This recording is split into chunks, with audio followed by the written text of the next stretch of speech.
شامیانے کے ایک گوشے میں بیٹھی ام الفضل کان لگا کر یہ احوال سن رہی تھیں۔ عباس کا غلام ابو رفیع ان کی خدمت میں حاضر تھا اور تیر بنا رہا تھا۔ ام الفضل تو مسلمان تھی ہی، وہ بھی مسلمان ہو چکا تھا، مگر کسی پر اس نے اپنا یہ راز ظاہر نہیں کیا تھا۔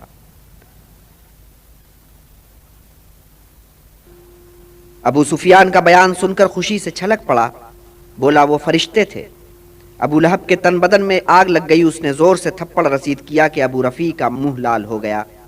اس نے جوابی کارروائی کرنی چاہی، مگر وہ کمزور و ناتواں اور ابو لہب موٹا تازہ۔ اس نے ابو رفیع کو زمین پر پٹخا اور سینے پر بیٹھ کر بے تحاشا مارنا شروع کر دیا۔ ام الفضل ضبط نہ کر سکیں، پاس ہی ایک بھاری ڈنڈا پڑا تھا، اسے اٹھا کر اس زور سے دیور کے سر پہ مارا کہ اس کا سر کھل گیا۔ چلائیں کہ بدبخت، اس کا آقا یہاں نہیں ہے تو تو نے سمجھ لیا ہے کہ وہ بے سہارا ہے۔ ابو لہب کے سر کا زخم بگڑتا ہی چلا گیا اور ہفتے بھر کے اندر اندر وہ دم توڑ گیا۔ بچ نکلنے والے واپس آتے جا رہے تھے، ان سے پتہ مل رہا تھا کہ کون کون میدان جنگ میں کام آیا۔ ان خبروں کے ساتھ گھروں میں صفِ ماتم بچھ گئی، گریا کا شور ہوا۔ تب قریش کے اکابر سر جوڑ کر بیٹھے اور یہ طے کیا کہ ضبط سے کام لیا جائے، ورنہ گریا و ماتم کی خبر مدینہ پہنچے گی اور وہ لوگ خوش ہوں گے۔ اسی کے ساتھ یہ طے ہوا کہ فدیہ ادا کرنے میں عجلت نہ برتی جائے۔ قریش کے کتنے سردار میدان بدر میں کھیت ہو چکے تھے، ان کے گزر جانے کے ساتھ ابو سفیان کو کہ بنو امیہ میں سے تھا، قائدانہ حیثیت حاصل ہو گئی۔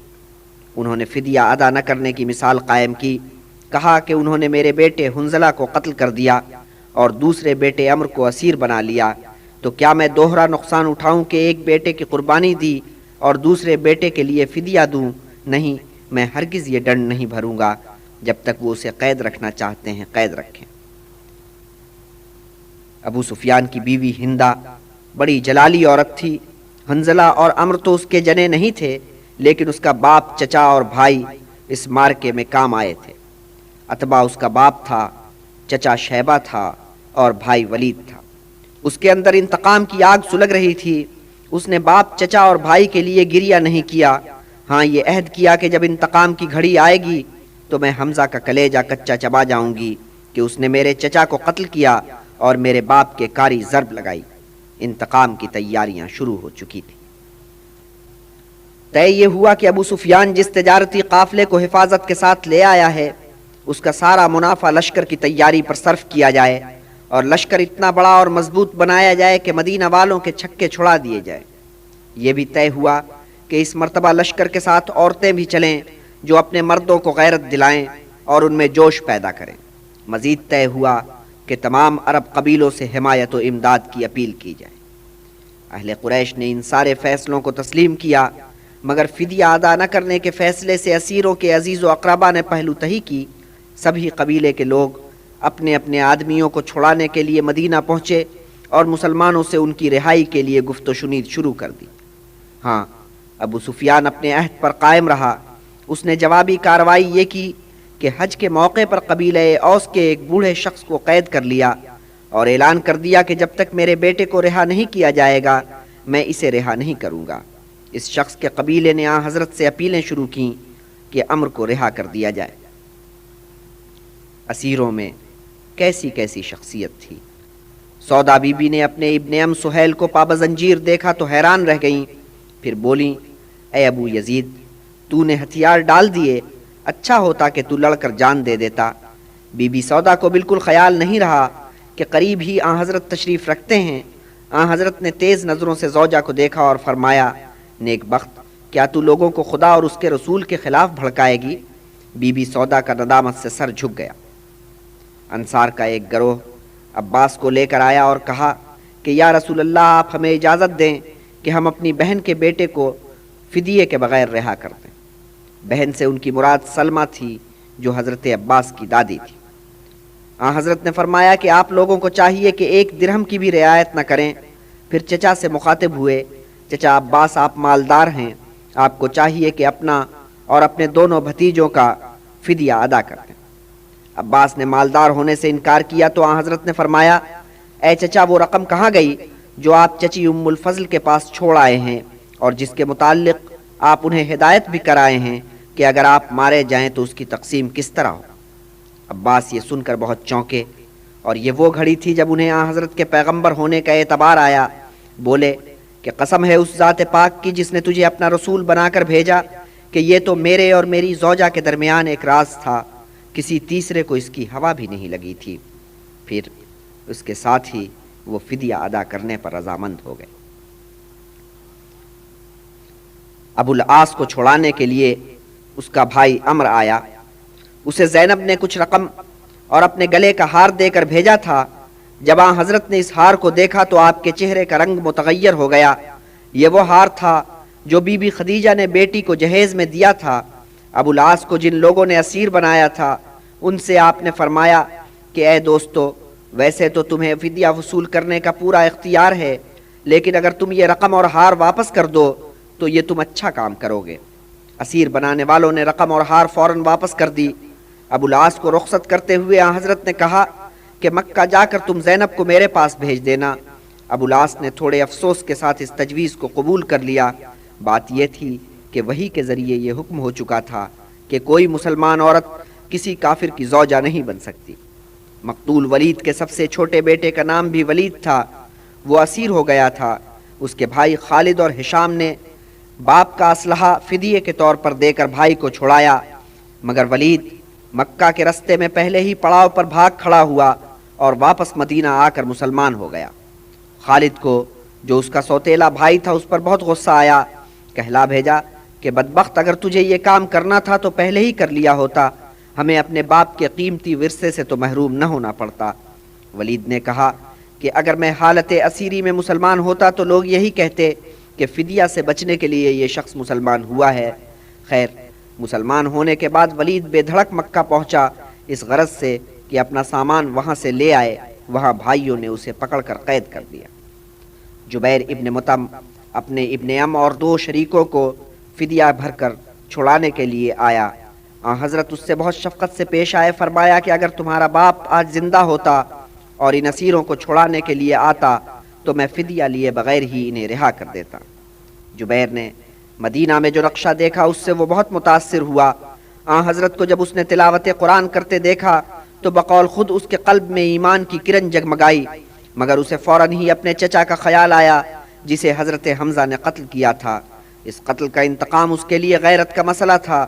اس اندیشے سے کہ کہیں وہ اپنے اس عزم میں ڈاواڈول نہ ہو جائے، وہ فوراً مکہ لوٹ گیا۔ فدیہ ادا کرنے والوں نے بالعموم تمیز سے بات کی، مگر ایک شخص کا رویہ مختلف تھا۔ یہ بنی جماحہ سے تعلق رکھنے والا بھی تھا کہ بھائی تھا امیہ کا اور جگری دوست تھا عقبہ کا۔ یہ دونوں شخص بدر میں کام آئے تھے۔ اس نے اپنے بیٹے کو فدیہ ادا کر کے چھڑایا۔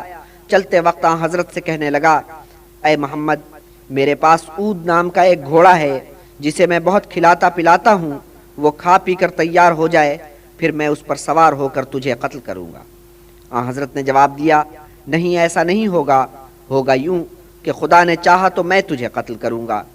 ادھر مکہ میں صفوان اور عمیر یہ سن کر کہ ان کے بڑوں کی لاشوں کو گڑھے میں پھینکا گیا انگاروں پر لوٹ رہے تھے۔ صفوان بیٹا تھا امیہ کا جس کے مرنے کے بعد اب اسے بنی جماحہ کا سردار بننا تھا۔ صفوان کہتا تھا کہ خدا کی قسم، ان کے مرنے کے بعد جینے کا مزہ نہیں رہا۔ یہی عمیر کے احساسات تھے۔ عمیر کا بیٹا اسیری کی تکلیف اٹھا رہا تھا اور عمیر نے تنگ آ کر کہا، میں فدیہ تو ادا نہیں کر سکتا کہ میں پہلے ہی قرضے میں دبا ہوا ہوں، اور اگر اس قرضے کا مجھ پہ بوجھ نہ ہوتا تو میں گھوڑا دوڑاتا ہوا مدینہ جاتا اور محمد کو قتل کر کے آتا۔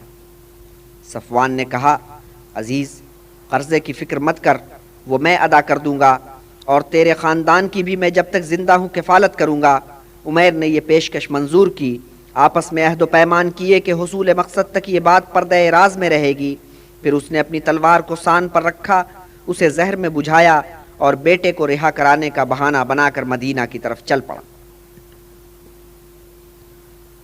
عمیر جب مدینہ پہنچا تو حضرت اس وقت مسجد میں رونق افروز تھے۔ عمیر تلوار کمر سے باندھے مسجد میں داخل ہوا۔ حضرت عمر نے اسے شمشیر باندھے دیکھ کر روکا، مگر حضرت نے فرمایا، اسی طرح آنے دو۔ وہ آیا تو حضرت نے فرمایا، اے عمیر، اپنے آنے کا مقصد بیان کر۔ اپنے بیٹے کو چھڑانے آیا ہوں۔ ایسا ہے تو تلوار باندھ کر کیوں آیا ہے؟ تلواروں پر خدا کی لعنت، یہ تلواریں ہمارے کس کام آئیں؟ عمیر نے جواب دیا۔ حضرت نے دو ٹوک پوچھا، اے عمیر سیدھی بات بتا، کس نیت سے تو یہاں آیا ہے؟ عمیر نے پھر بیٹے کا بہانہ کیا۔ تب حضرت نے وہ گفتگو جو عمیر اور صفوان کے درمیان ہوئی تھی لفظ بلفظ دہرا دی۔ اس پر عمیر چکرا گیا، پوچھا، یہ تو ایک راز تھا، آپ کو کس نے بتایا؟ فرمایا، جبرائیل نے۔ عمیر سوچ میں پڑ گیا، اس کے اندر ایک ایسا انقلاب برپا ہوا کہ فوراً ہی ایمان لے آیا۔ اب عمیر نے جوش ایمانی میں یہ عزم باندھا کہ مکہ جا کر وہ دوسروں کو اسلام کی راہ پر لائے گا۔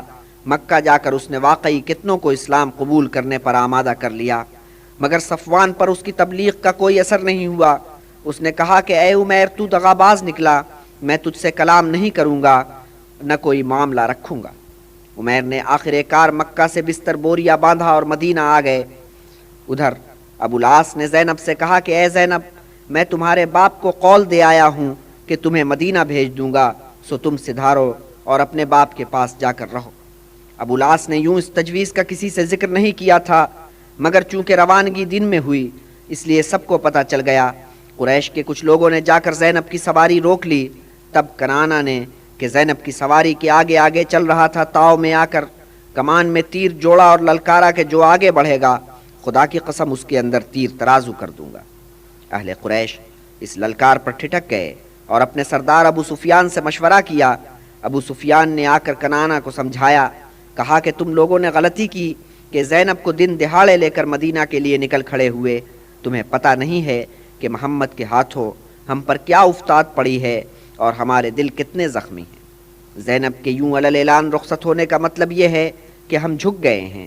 جانے ناتواں کی سوگند، ہم بیٹی کو باپ سے جدا نہیں کرنا چاہتے، لیکن یہ کام ذرا سلیقے سے کرو۔ اس وقت تو اس بی بی کو واپس مکہ لے چلو، جب تھوڑے دن گزر جائیں اور یہ معاملہ ٹھنڈا پڑ جائے پھر کسی شب خاموشی سے اسے یہاں سے لے جانا۔ یہ تجویز قبول کی گئی۔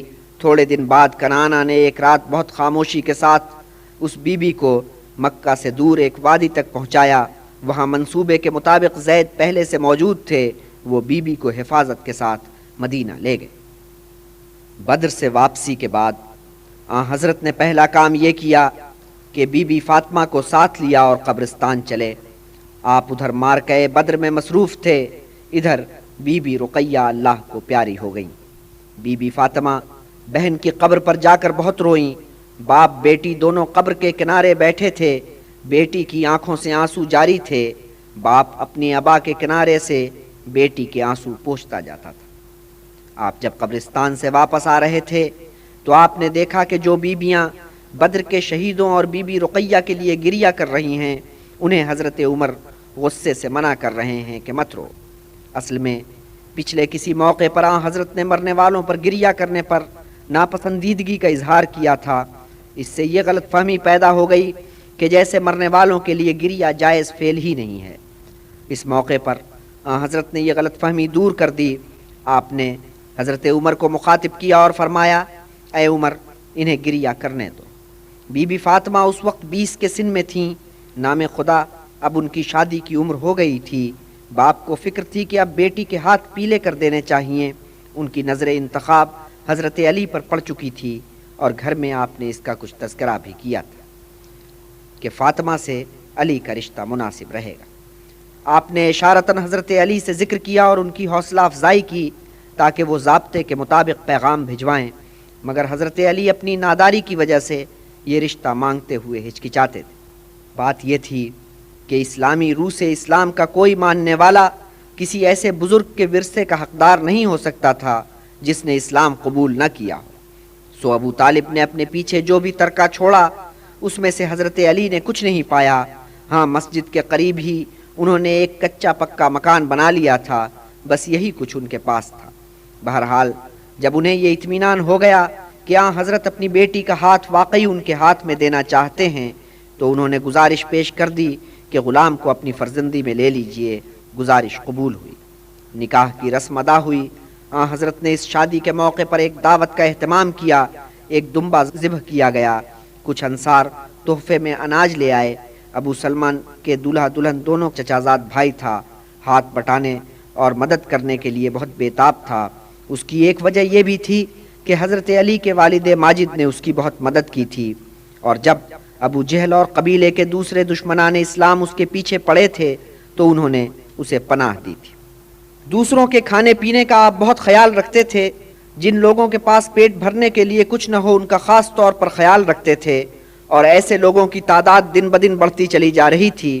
مسجد کا ایک گوشہ ان نوواردوں کے لیے مخصوص کر دیا گیا تھا، جن کے پاس نہ سر چھپانے کے لیے جگہ تھی نہ پیٹ بھرنے کا سامان تھا۔ یہ لوگ اصحاب صفہ کہلاتے تھے، اس وجہ سے کہ ان کے لیٹنے بیٹھنے کے لیے مسجد میں پتھر کا ایک چبوترا بنایا گیا تھا، اور چونکہ مسجد خانہ نبوت ہی کی توسیع تھی، اس لیے آپ اور آپ کے اہل خانہ ان کے قیام و طعام کو اپنی ذمہ داری جانتے تھے۔ یہ وہ لوگ تھے جو اسلام کا پیغام سن کر اور آن حضرت کی تعلیمات سے متاثر ہو کر عرب کے قریب و دور کے قریوں سے کھنچ کر آئے تھے۔ مارکہ بدر کی خبر پھیلی تو آمد کا سلسلہ اور بڑھ گیا۔ وہ پہننے اوڑھنے کھانے پینے کے معاملات سے بے پرواہ تھے۔ ان کی خبر گیری آن حضرت نے اپنے ذمے لے لی تھی۔ شادی سے پہلے بی بی فاطمہ اصحاب الصفہ کی خیر خبر رکھتی تھیں، وہی ان کے کھانے پینے اوڑھنے پہننے کا انتظام کرتی تھیں۔ گویا انہیں کام کاج کافی کرنا پڑتا تھا، مگر شادی کے بعد جو محنت مشقت انہیں کرنی پڑی اس کا باپ کے گھر میں تو وہ تصور بھی نہیں کر سکتی تھیں۔ باپ کے گھر میں ان کا ہاتھ بٹانے والے بہت تھے۔ بہن ام کلثوم، پھر ام ایمن تھیں کہ گھر کے کام کاج میں ان کا ہاتھ بٹاتی تھیں۔ ام سلیم نے اپنے 10 سالہ بیٹے انس کو آن حضرت کی خدمت کے لیے بھیج دیا تھا۔ یہ لڑکا اپنی عمر سے بڑھ کر کام کرتا تھا۔ ادھر اس کی ماں اور اس کا دوسرا شوہر ابو طلحہ دونوں دل و جان سے حاضر تھے، کسی کام میں انہیں عذر نہیں تھا۔ ابن مسعود نے تو اپنے آپ کو اس گھر کے لیے اس طرح وقف کیا تھا کہ گھر کے فرد بن گئے تھے۔ ادھر عباس نے مکہ پہنچ کر اپنے غلام ابو رفیع کو یہاں بھیج دیا تھا۔ آن حضرت نے اسے آزاد کر دیا، مگر آزاد ہونے کے بعد بھی اسے کسی کام میں عذر نہیں تھا۔ عثمان کی بیوہ خولہ بھی اپنے آپ کو اس گھر کی خادمہ جانتی تھیں، مگر حضرت علی کے گھر پہنچ کر بی بی فاطمہ کو بہت مشکل دن دیکھنے پڑے۔ اس گھر میں ان کا کوئی ہاتھ بٹانے والا نہیں تھا، ناداری میں گزر بسر ہوتی تھی۔ حضرت علی سقائی کا کام کر کے کچھ کما لیتے تھے، مگر اس کام میں کمائی بہت کم تھی، محنت زیادہ تھی۔ بی بی فاطمہ چکی پیس کر اس آمدنی میں تھوڑا سا اضافہ کر لیتی تھیں۔ ایک دن حضرت علی سے کہنے لگیں، چکی پیس پیس کر میرے ہاتھوں میں چھالے پڑ گئے اور کنویں سے ڈول کھینچ کھینچ کر میرے سینے میں درد ہونے لگا۔ حضرت علی نے تأمل کیا، پھر بولے، ایسا کیوں نہ کرو کہ اپنے بابا جان سے کوئی غلام مانگ لو کہ تمہارا تھوڑا ہاتھ بٹا دیا کرے۔ بی بی فاطمہ بہت سوچ بچار کے بعد اپنے بابا جان کے پاس پہنچی، مگر کوئی فرمائش کرنے کی ہمت نہ ہوئی، واپس آ گئیں۔ حضرت علی کے پوچھنے پر کہنے لگیں، مجھے غیرت آ گئی، فرمائش کرنے کی ہمت نہیں ہوئی۔ پھر حضرت علی بھی ان کے ساتھ گئے۔ بی بی فاطمہ نے جھجکتے جھجکتے اپنا احوال بیان کیا۔ آن حضرت نے جواب دیا، بیٹی، اصحاب صفہ کو آپ پیٹ پالنے کے لیے تو میرے پاس پیسہ نہیں ہے، تمہارے لیے کہاں سے لاؤں؟ اگر میرے پاس کچھ پیسہ آ بھی جائے تو پہلے میں ان مہمانوں کا خرچ پورا کروں گا۔ حضرت علی اور بی بی فاطمہ افسردہ و اداس گھر واپس آئے۔ سونے لگے تھے کہ دروازے پر دستک ہوئی، اس کے ساتھ ہی آن حضرت کی آواز آئی۔ اندر آنے کی اجازت طلب کر رہے تھے، دونوں اٹھ کھڑے ہوئے، بڑھ کر آن حضرت کا خیر مقدم کیا۔ آن حضرت نے انہیں بیٹھنے کو کہا، خود بھی بیٹھ گئے۔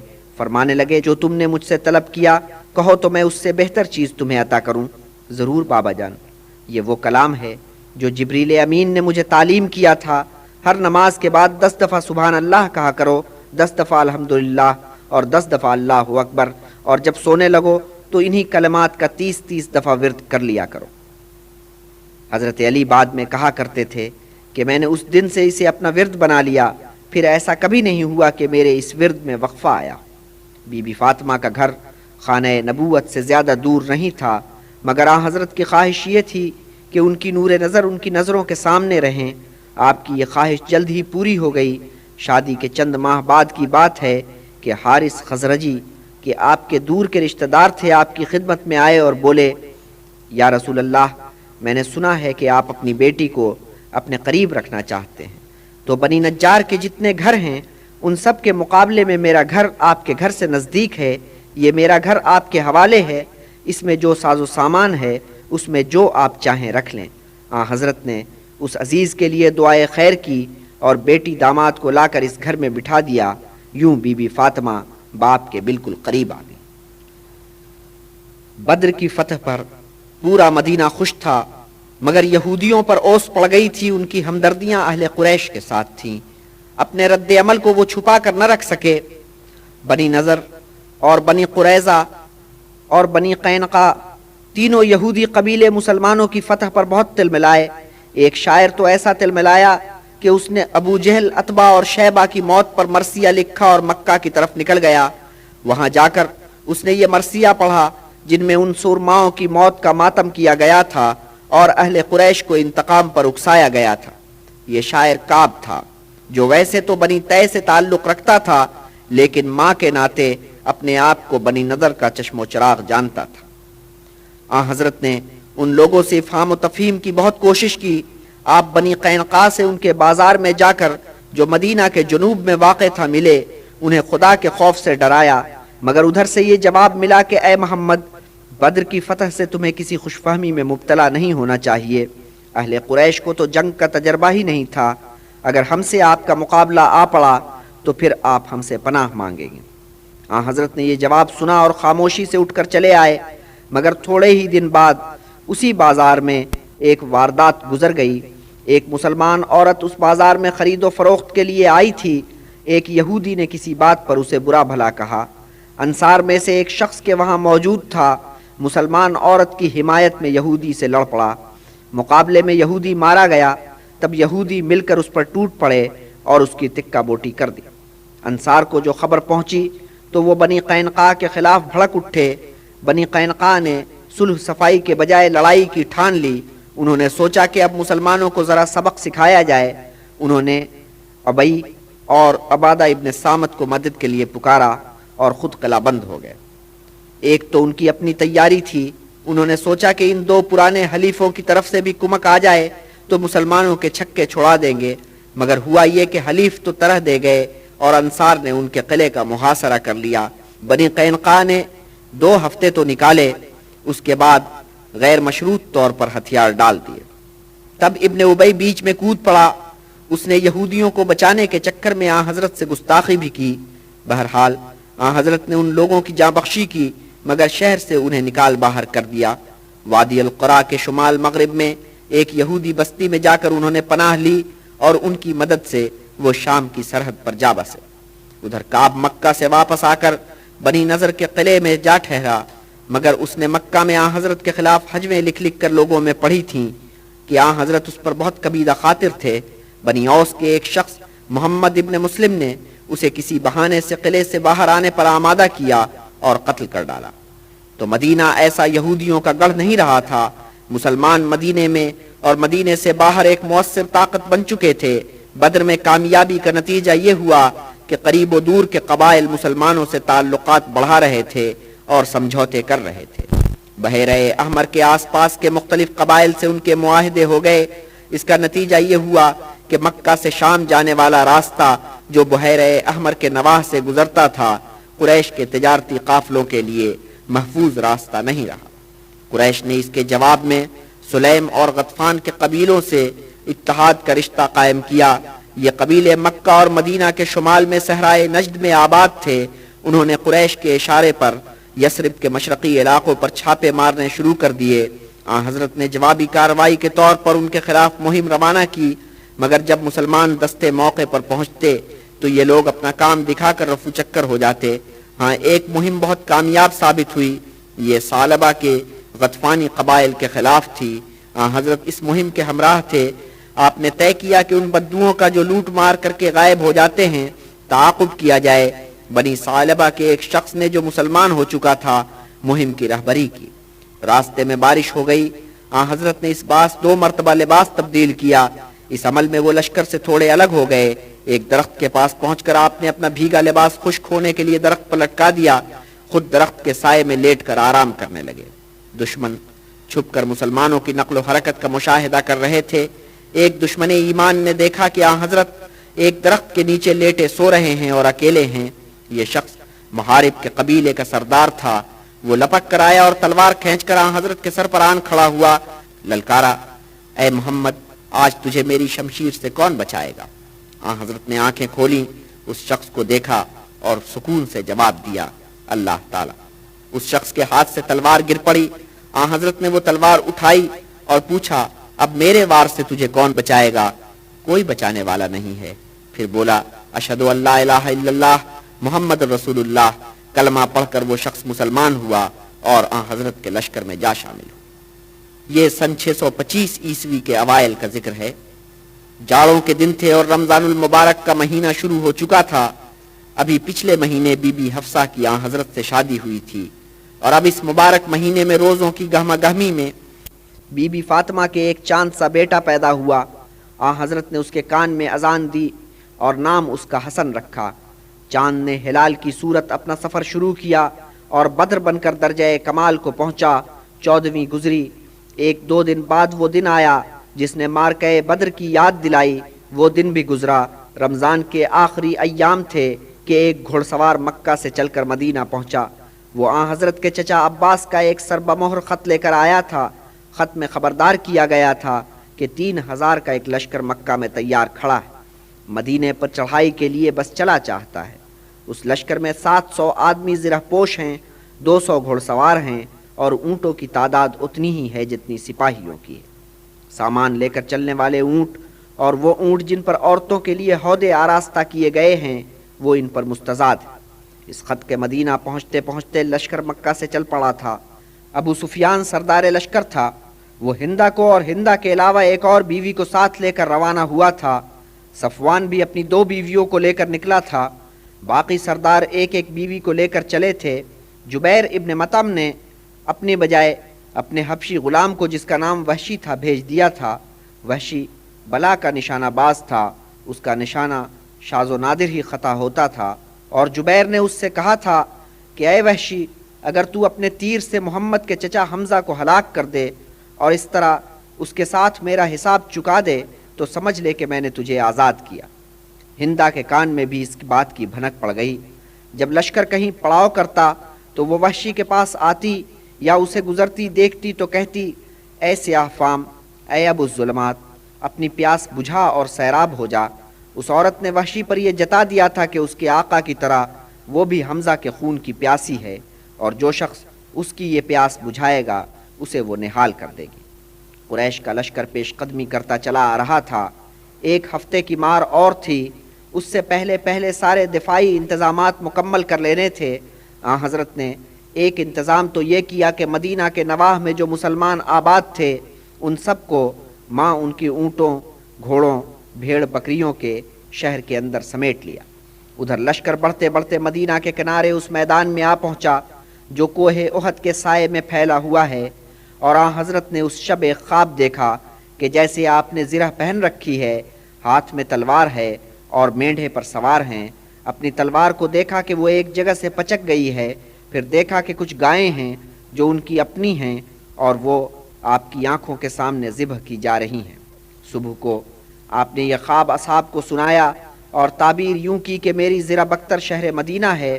تلوار کے پچکنے کا مطلب یہ ہے کہ مجھے ضرب لگے گی۔ ذبح ہونے والی گائیں میرے کچھ رفقا ہیں جو شہید ہوں گے، باقی رہا وہ مینڈھا جس پر میں سوار ہوں تو وہ دشمن کے ایک دستے کا سردار ہے جو ہمارے ہاتھوں قتل ہوگا۔ آن حضرت کا خیال شروع میں یہ تھا کہ شہر سے نکل کر مقابلہ نہ کیا جائے۔ مہاجرین و انصار دونوں گروہوں میں جو تجربہ کار لوگ تھے وہ اسی خیال کے حامی تھے، لیکن جوشیلے نوجوانوں نے شہر سے نکل کر کھلے میدان میں مقابلے پر زور دیا، اور رفتہ رفتہ یہ کھلا کہ اکثریت اسی خیال کی حامی ہے۔ آن حضرت نے اکثریت کی رائے کو قبول کر لیا۔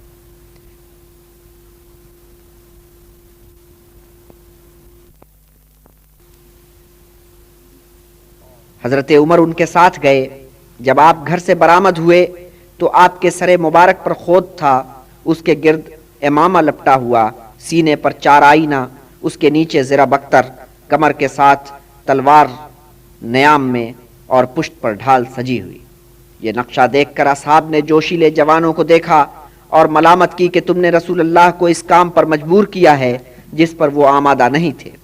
تب یہ لوگ نادم ہوئے اور بڑھ کر گزارش کی کہ یا رسول اللہ، ہمیں آپ سے اختلاف زیب نہیں دیتا، آپ جو مناسب سمجھیں وہ کریں۔ آن حضرت نے جواب دیا، خدا کے رسول کو یہ زیب نہیں دیتا کہ ہتھیار بند ہونے کے بعد ہتھیار اتار کر رکھ دے، پھر تو اسے اسی وقت ہتھیار اتارنے چاہیے جب اللہ تعالیٰ اس کے اور دشمنوں کے درمیان فیصلہ کر دے۔ سو رفیقو، جو میں کہتا ہوں وہ کرو، اللہ کا نام لے کر آگے بڑھو، اگر تم ثابت قدم رہے تو فتح تمہارے قدم چومے گی۔ پھر آپ نے 3 نیزے طلب کیے، ان پر 3 پرچم لہرائے، بنو اوس کا پرچم، بنو خزرج کا پرچم اور مہاجروں کا پرچم۔ پھر عبداللہ ابن مکتوم کو کہ نابینا تھے اپنی جگہ نماز پڑھانے کا فریضہ سونپا۔ اس کے بعد آپ اپنے گھوڑے پر کہ نام اس کا صعب تھا سوار ہوئے اور اپنی کمان طلب کی، کمان کو کاندھے پر لٹکایا، نیزہ ہاتھ میں لیا اور روانہ ہوئے۔ سعد ابن معاذ آگے آگے چلے، باقی مجاہدین دائیں بائیں اور عقب میں چل رہے تھے۔ ان کی تعداد کل ملا کر 1000 تھی۔ سواری مدینہ اور احد کے درمیان تھی کہ سورج غروب ہو گیا۔ حضرت بلال نے اذان دی، نماز باجماعت ادا ہوئی۔ اس کے بعد حضرت نے لشکر کا معائنہ کیا۔ معائنہ کرتے ہوئے آپ نے دیکھا کہ 8 لڑکے بھی صفوں میں گھسے ہوئے ہیں۔ ان میں ایک اسامہ ابن زید اور عبداللہ ابن عمر بھی تھے جو 13 سال کے تھے۔ حضرت نے گھر واپس جانے کی ہدایت کی، مگر انصار میں سے کسی نے ایک 15 سالہ لڑکے کی سفارش کی کہ اس کا نشانہ بہت سے بڑوں سے بہتر ہے۔ حضرت نے اسے رعایت دی تو کسی نجدی قبیلے کا ایک لڑکا سمارا بولا کہ کشتی کرا کر دیکھ لیں، میں رفیع کو چت کر دوں گا۔ حضرت نے کہا اچھا ہو جانے دو کشتی۔ رفیع اور سمارا کی کشتی ہوئی اور واقعی سمارا نے رفیع کو پٹک کر چت کر دیا، سو اسے بھی لشکر میں شامل کر لیا گیا۔ قریش کا لشکر سمجھ رہا تھا کہ مسلمان سیدھے ان کے مقابل آن ڈٹیں گے اور پھر وہ اپنی کثرت اور جنگی ساز و سامان کے زور پر انہیں ڈھا لیں گے۔ حضرت کو جنگی طاقت کے اس فرق کا احساس تھا۔ آپ نے اپنی جنگی طاقت کے کم ہونے کی تلافی دوسرے طریقے سے کی۔ گرد و نواح کا پورا جائزہ لینے کے بعد آپ نے حکم جاری کیا، صبح منہ اندھیرے لشکر کو یہاں سے کوچ کرنا ہے۔ مگر رات میں ایک اور گل کھلا۔ عبداللہ ابن ابی نے اپنے پیرووں کے ساتھ رات بھر مسکوٹ کی، اور جب صبح کے وقت جب لشکر کوچ کرنے لگا تو وہ اپنے 300 ساتھیوں سمیت لشکر سے الگ ہو گیا۔ اس نے عذر یہ تراشا کہ حضرت نے اس کے مشورے کو قبول نہیں کیا اور ناتجربہ کاروں کے مشوروں کو زیادہ اہمیت دی۔ یہ کہہ کر وہ اپنے گروہ منافقین کے ساتھ مدینہ واپس چلا گیا۔ اب حضرت کے لشکر میں کل 700 کی نفری رہ گئی تھی۔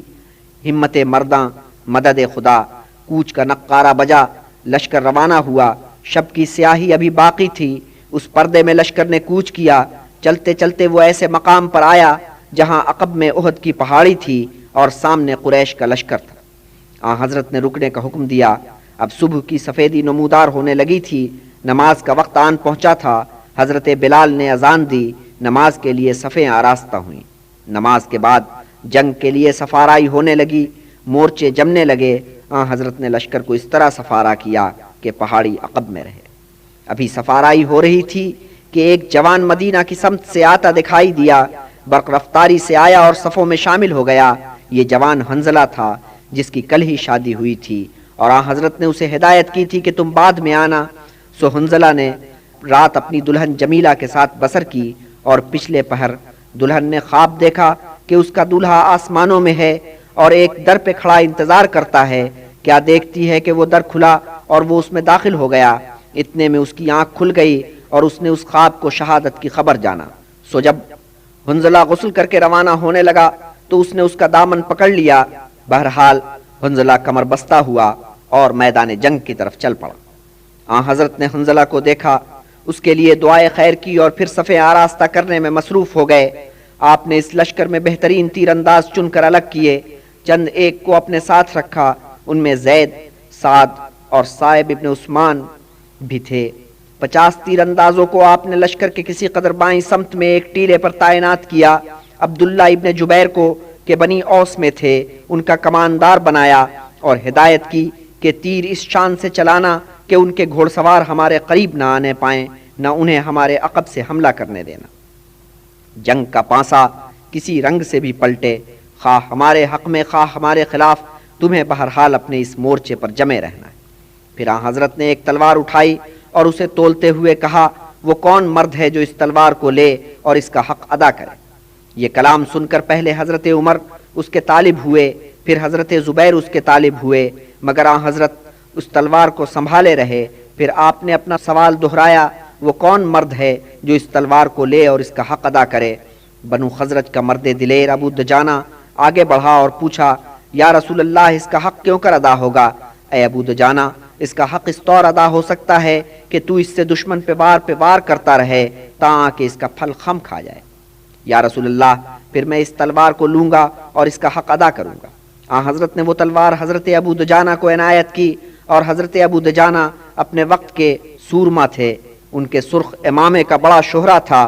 بنی خزرج اس امامے کو موت کا امامہ کہتے تھے۔ جب وہ سر پر خود چڑھا کر اس کے گرد یہ امامہ باندھتے تو سمجھ لیا جاتا تھا کہ آج ابو دجانہ رن ڈالیں گے اور کشتوں کے پشتے لگا دیں گے۔ آج بھی وہ اپنا یہ سرخ امامہ باندھ کر میدان جنگ میں برآمد ہوئے تھے۔ انہوں نے حضرت سے تلوار لی اور صفوں کے بیچ سینہ تان کر چلنے لگے۔ تب حضرت یوں گویا ہوئے کہ یہ چال اللہ تعالیٰ کو پسند نہیں ہے سوائے ایسے وقت کے اور ایسے دن کے جیسا کہ آج ہے۔ اب سورج نکل آیا تھا، قریش اپنی سفارائی کر چکے تھے۔ میمنہ میسرہ میں 100 گھڑ سوار تھے۔ میمنہ کی کمان خالد ابن ولید کے سپرد تھی، میسرہ کی کمان اکرمہ ابن ابی جہل کے ہاتھ میں تھی۔ وسط میں ابو سفیان تھا جس نے پیش قدمی کا حکم دیا۔ اس کے آگے آگے بنی عبدالدار کا فرزند طلحہ تھا جو قریش کا علم لے کر چل رہا تھا۔ اس کے 2 بھائی اور 4 بیٹے اس کے جلو میں تھے اور مستعد تھے کہ اگر علمدار مارا جائے تو وہ باری باری علم سنبھالیں۔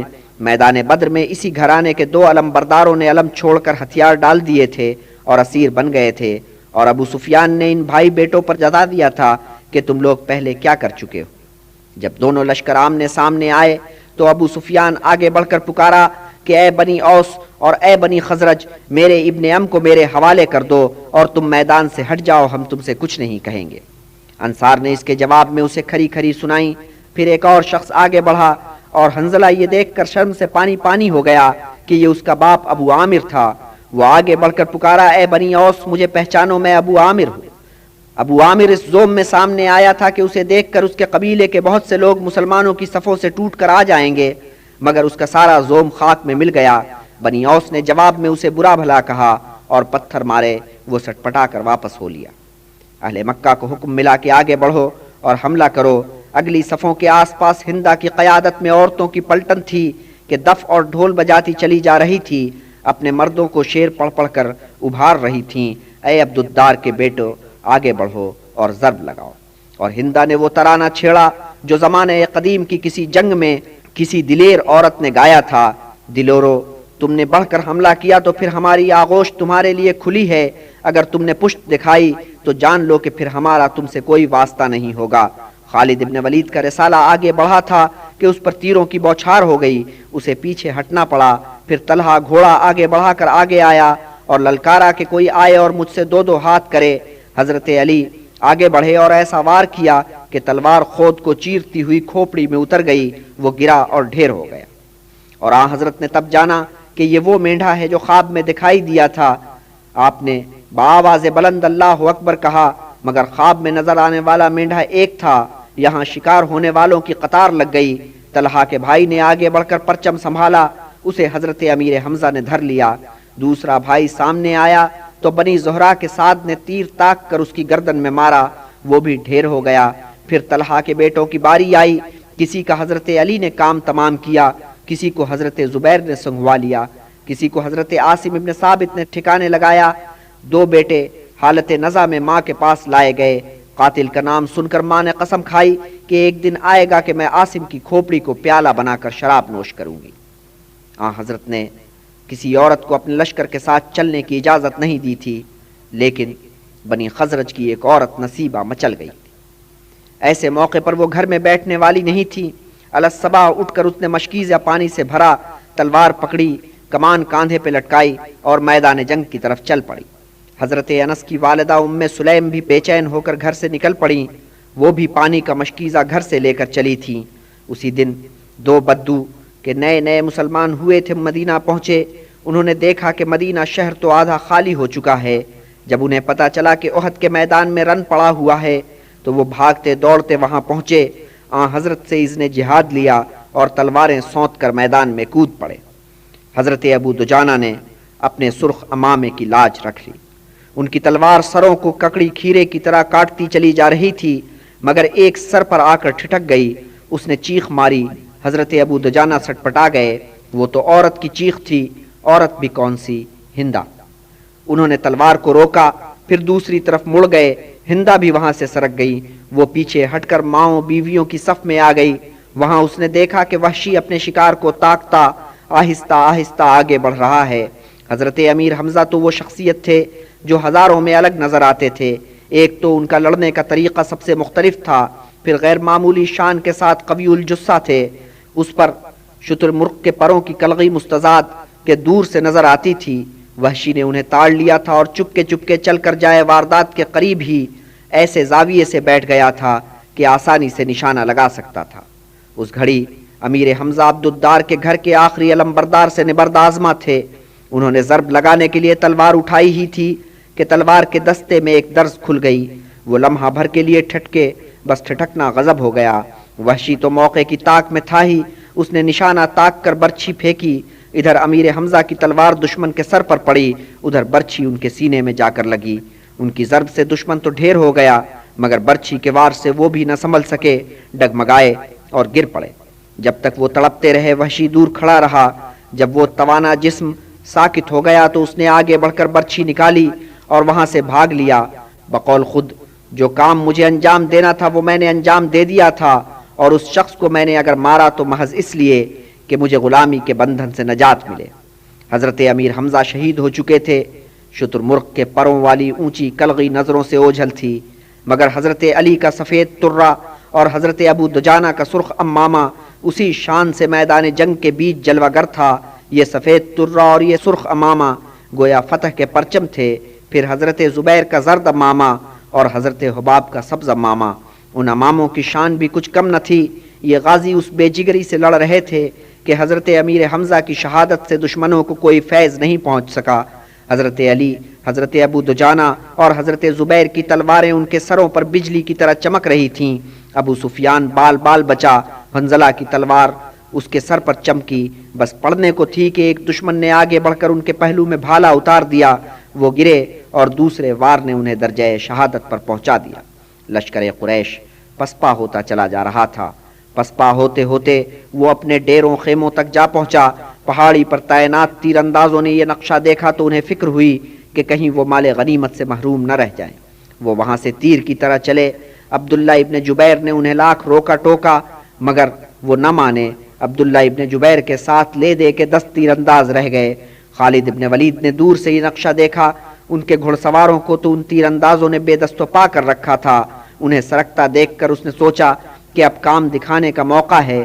اس نے اپنے رسالے کو اشارہ کیا، بس پھر کیا تھا، گھڑ سواروں نے اپنے گھوڑوں کو چمکارا اور اس طرف دوڑ پڑے۔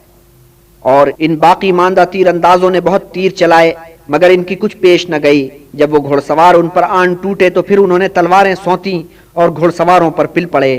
ایک ایک کر کے سب نے جام شہادت پیا۔ ان 10 تیر اندازوں کو ٹھکانے لگانے کے بعد خالد ابن ولید نے عقب سے جا کر لشکر اسلام پر حلہ بول دیا۔ اکرمہ نے خالد ابن ولید کو دیکھ کر شہ پائی، وہ بھی اپنا رسالہ لے کر آگے بڑھا اور مسلمانوں پر یلغار کر دیا۔ حضرت علی نے یہ رنگ دیکھا تو اپنے رفیقوں کو لے کر آگے بڑھے اور دشمنوں پر ٹوٹ پڑے، مگر جنگ کا پانسا پلٹ چکا تھا۔ جو کفار باغ کھڑے ہوئے تھے وہ پلٹ آئے تھے۔ یا عزا یا حبل کے نعروں سے ایک مرتبہ پھر میدان جنگ گونج اٹھا۔ مسلمانوں کے قدم اکھڑ گئے، کتنوں نے راہ فرار اختیار کی اور پہاڑی پر چڑھ کر جان بچائی۔ حضرت نے انہیں پکارا کہ عزیزو واپس آ جاؤ۔ خیر، مفرورین کی تعداد کم تھی، زیادہ وہ تھے جو کسی نہ کسی طور ٹھہرے رہے اور لڑتے رہے، مگر پہلے والا جوش اب باقی نہیں تھا۔ مسلمانوں کی پسپائی کا ایک نتیجہ یہ نکلا کہ حضرت دشمن کے نرغے میں آ گئے۔ تب آپ نے اور ان رفقا نے جو اس وقت آپ کے قریب تھے اور جن میں 2 عورتیں بھی تھیں تیر چلانے شروع کیے۔ وہ 2 بدو جو آج ہی حضرت کے دیدار کے لیے پہنچے تھے اور وہاں سے سیدھے میدان جنگ میں آ گئے تھے، لپک کر حضرت کے قریب آ گئے۔ حضرت پر جو وار ہوتا اسے روکتے اور بڑھ بڑھ کر حملے کرتے۔ وہ جان توڑ کر لڑے، دشمن کے دانت کھٹے کر دیے، بالآخر جام شہادت نوش کیا۔ گھڑ سواروں کی صف سے اچانک ایک شہسوار نکلا اور للکارنے لگا کہ میرے مقابلے پر کون آتا ہے؟ حضرت ابو بکر نے اسے گھور کر دیکھا۔ یہ شہسوار حضرت ابو بکر کا سب سے بڑا بیٹا عبدالکعبہ تھا۔ بی بی عائشہ کا اکلوتا سگا بھائی، اور حضرت ابو بکر نے اپنی کمان الگ رکھی، تلوار سونت کر آگے بڑھنے کو تھے کہ آن حضرت نے ٹوکا، رفیق تلوار کو نیاب میں رکھ اور اپنے مقام پر واپس جا۔ آن حضرت یہ کہتے تھے کہ اچانک عقب سے گھڑ سواروں کی ایک اور یلغار ہوئی۔ آن حضرت رفقا سے مخاطب ہوئے، رفیقو تم میں سے کون ہمارے لیے جان نثار کرے گا؟ یہ کلام سن کر 5 انصار جوش میں آئے اور گھڑ سواروں سے بھڑ گئے۔ 5 میں سے 4 نے اپنی جان وار دی، 5واں زخموں سے چور ہو چکا تھا، مگر عین اسی وقت اسلام کے وہ ساونت جو دشمن کی صفوں میں گھس کر لڑ رہے تھے آن حضرت کے دفاع کے لیے آن موجود ہوئے۔ یہ تھے حضرت علی، حضرت ابو دجانہ، حضرت زبیر، حضرت طلحہ۔ مگر ان کے آتے آتے ایک واقعہ گزر گیا۔ دشمن کی طرف سے ایک پتھر آیا اور آن حضرت کے منہ پر اس طرح آ کر لگا کہ آپ کا ایک دانت شہید ہو گیا، منہ آپ کا خونم خون ہوا، مگر آپ نے حضرت علی اور دوسرے رفقا کو اطمینان دلایا کہ چوٹ معمولی ہے اور ہدایت کی کہ آگے جا کر لڑو۔ تب یہ سرفروش پھر دشمن کی صفوں میں گھس گئے، بس ایک طلحہ پیچھے رہ گئے کہ انہیں زخموں نے نڈھال کر دیا۔ دشمن کا دباؤ بڑھتا چلا جا رہا تھا، ادھر ترکش میں تیر ختم ہوتے جا رہے تھے۔ وہ وقت قریب تھا کہ کمانوں کو الگ رکھ کر تلواریں سونت دی جائیں اور آخری لڑائی لڑ کر اپنی جانوں کا نذرانہ پیش کر دیا جائے۔ اچانک ایک شہ سوار گھوڑا کداتا ہوا آن حضرت کی سمت چلا، نارزن ہوا محمد کہاں ہیں؟ آج یا وہ نہیں یا میں نہیں۔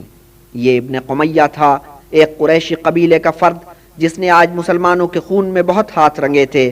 اس کی تیز نظروں نے آن حضرت کو تاڑ لیا، آگے بڑھ کر تلوار کا ایک وار کیا، اس زوم کے ساتھ کہ اگر خود پر بھی پڑے تو اسے توڑ کر سر میں اتر جائے۔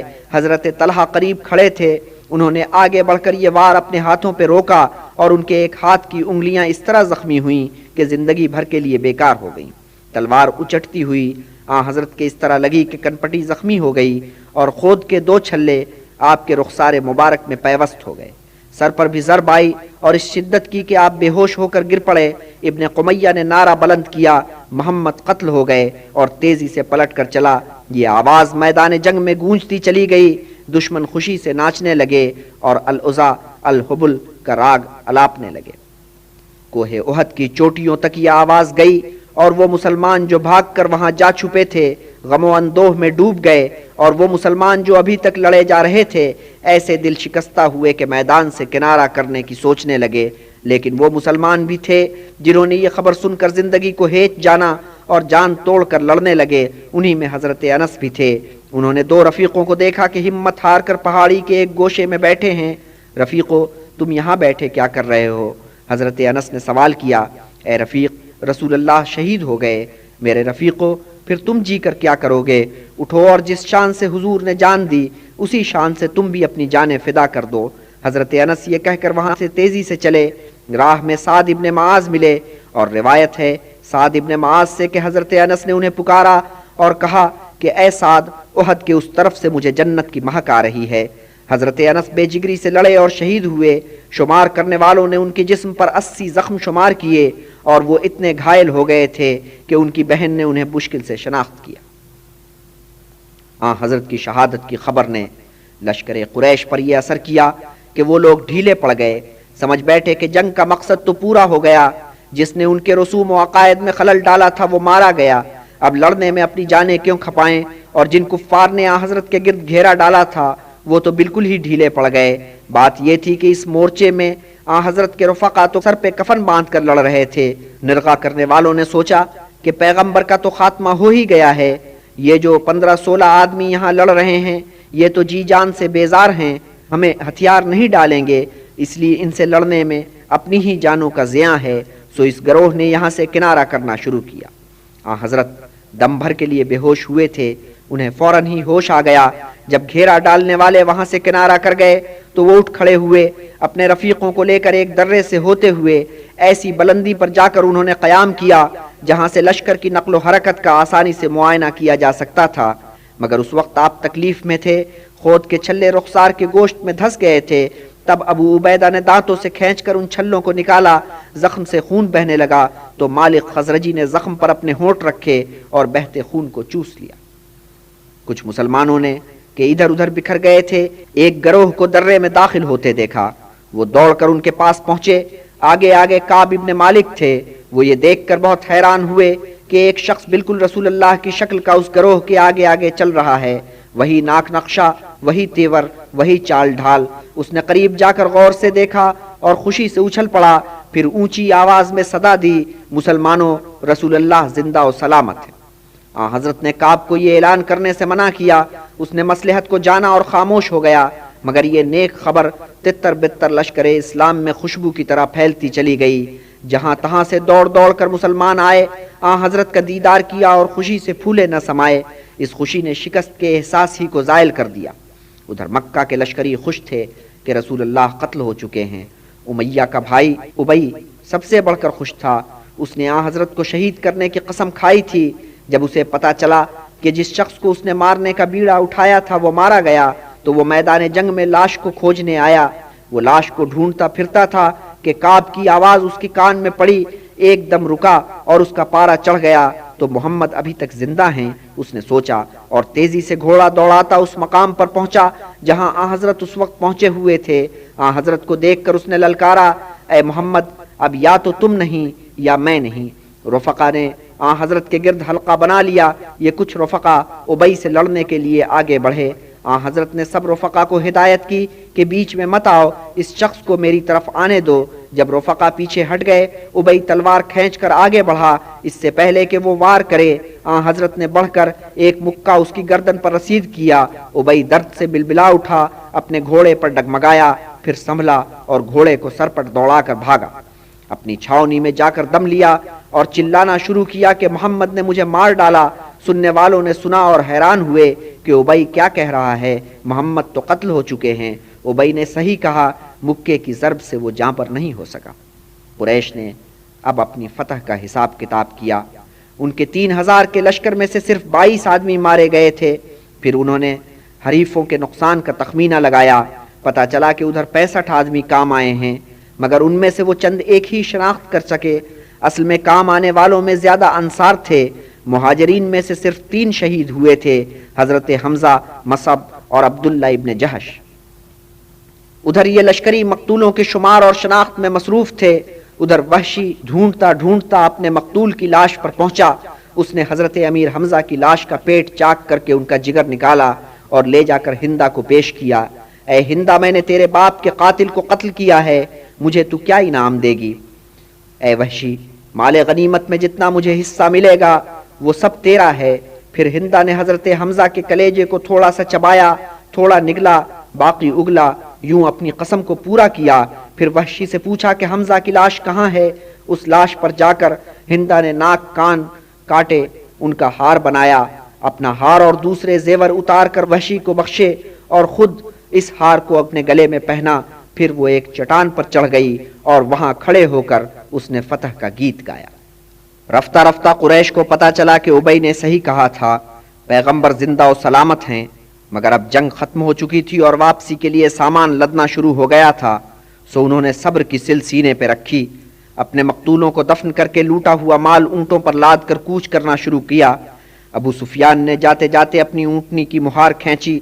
اس پہاڑی کے نیچے جا کر جہاں حضرت اس وقت قیام پذیر تھے، اونچی آواز سے پکارا، اب تم سے ہماری اگلی ملاقات بدر کے میدان میں ہوگی۔ حضرت نے یہ سن کر اپنے ایک رفیق کو پیغام دے کر بھیجا۔ اس نے پہاڑی پر کھڑے ہو کر اونچی آواز سے کہا، اے ابو سفیان، وعدہ رہا، بدر میں مقرر ملیں گے۔ ابو سفیان نے اپنی اونٹنی کا رخ موڑا اور اپنے لشکر سے جا ملا۔ حضرت نے بنی زہرہ کے ساتھ سے کہا کہ جا کر دیکھو کہ لشکر کا رخ کس طرف ہے۔ اگر وہ اونٹوں پر سوار ہوں اور گھوڑے خالی پشت ساتھ ساتھ چل رہے ہوں تو سمجھنا کہ مکہ واپس جا رہے ہیں۔ اگر گھوڑوں پر سوار ہوں اور اونٹ بنا سوار کے چل رہے ہوں تو جاننا کہ ان کا رخ مدینہ کی طرف ہے، اور قسم ہے اس خالق کی جس کے قبضہ قدرت میں میری جان ہے کہ اگر انہوں نے مدینہ کا رخ کیا تو میں ان کا تعاقب کروں گا۔ سعد حسب ہدایت گئے، جاتے ہوئے لشکر کی نقل و حرکت کو بغور دیکھا اور واپس آ کر خبر دی کہ قریش کے گھوڑے اپنی خالی پشتوں کے ساتھ چل رہے ہیں، لشکر اونٹوں پر سوار۔ اب حضرت اپنے رفقا کو ساتھ لے کر پہاڑ سے اترے اور میدان میں آئے۔ آپ نے حارث کو ہدایت کی کہ مقتل میں جاؤ اور چچا حمزہ کی لاش کا پتہ لو۔ حارث نے حضرت حمزہ کی لاش کو دیکھا تو سکتے میں آ گئے۔ ان کی ہمت نہ پڑی کہ واپس جا کر حضرت سے اس لاش کی کیفیت بیان کریں۔ حضرت نے تھوڑے توقف کے بعد حضرت علی کو بھیجا۔ حضرت علی نے دیکھا کہ حارث حیران و پریشان کھڑے ہیں، پھر لاش پر ایک نظر ڈالی، پھر دونوں حضرت کی خدمت میں پہنچے اور احوال واقعی بیان کیا۔ تب حضرت نے فرمایا مجھے کبھی ایسا غصہ نہیں آیا تھا جیسا آج آیا ہے۔ آگے چل کر جب اللہ تعالیٰ مجھے قریش پر غالب کرے گا تو میں ان کی 30 لاشوں کی اسی طرح قطع برید کروں گا۔ ادھر حضرت نے یہ فرمایا اور ادھر آیت اتری کہ اگر تمہیں بدلہ لینا مقصود ہے تو انہیں اتنی ہی اذیت پہنچاؤ جتنی اذیت انہوں نے تمہیں دی ہے، لیکن اگر تم صبر کر لو تو یہ صابروں کے لیے بہتر بات ہے۔ اور تب حضرت بدلہ لینے کے خیال سے گزرے، بلکہ اس کے بعد تو یہ ہوا کہ ہر جنگ کے موقع پر وہ واضح طور پر رفیقوں کو ہدایت کرتے تھے کہ لاشوں کی قطع و برید نہ کی جائے، خاص طور پر چہرہ بگاڑنے کی حرکت سے منع فرماتے تھے، فرماتے کہ جب تم ضرب لگاؤ تو چہرے کو بچا کر لگاؤ کہ اللہ نے آدم کو اپنی صورت پر تخلیق کیا تھا۔ اس مقتل میں 2 مقتول عجب نظر آئے۔ بنی اوس کے لوگ اپنے مقتولوں کو ڈھونڈ رہے تھے، ان میں ان مقتولوں کے بیچ اپنے قبیلے کا ایک آدمی نظر آیا کہ ابھی اس کا سانس چل رہا تھا۔ اسے دیکھ کر وہ کتنے حیران ہوئے، آج صبح ہی تو اسے مشرف باسلام نہ ہونے پہ لعن طعن کی گئی تھی۔ انہوں نے اس سے پوچھا کہ جب تو مسلمان نہیں ہوا تو پھر تجھے میدان میں کون سا خیال کھینچ لایا؟ بولا کہ بس اچانک میرے دل میں ایمان کی کرن روشن ہوئی، میں خدا اور اس کے رسول پر ایمان لایا اور تلوار لے کر نکل پڑا۔ یہاں پہنچ کر مسلمانوں کے ساتھ شامل ہو کر لڑا اور آخر ضرب کھا کر گر پڑا۔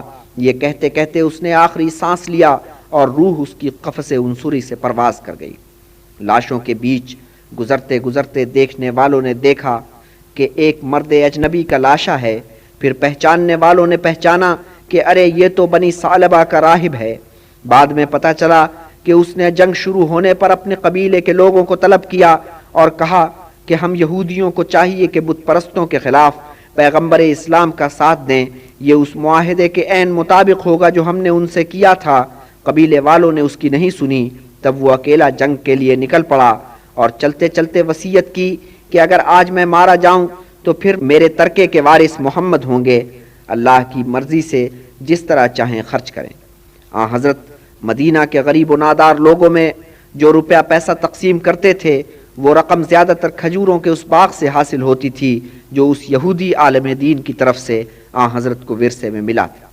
تو اب میدان احد سے قریش کا لشکر کوچ کر چکا تھا، صرف حضرت اور آپ کے رفقا ٹھہرے ہوئے تھے اور اپنے شہیدوں کو تلاش کر رہے تھے۔